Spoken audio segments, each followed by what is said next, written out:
Kabar duka kembali datang dari dunia hiburan tanah air. Paranormal Ki Joko Bodo dikabarkan meninggal dunia. Hal ini pertama kali disampaikan oleh Ki Pranalewu. Melalui Instagram Story beberapa menit yang lalu, Ki Pranalewu mengunggah potret Ki Joko Bodo. Ia juga mendoakan Ki Joko Bodo agar amal ibadahnya diterima Allah. Sebelum meninggal, paranormal kondang ini memang sudah jarang terlihat di layar kaca.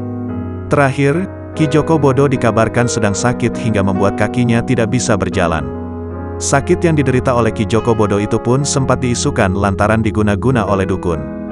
Namun, kabar tersebut dibantah oleh sang anak, Aida Prasasti Paraningratu atau Sasti.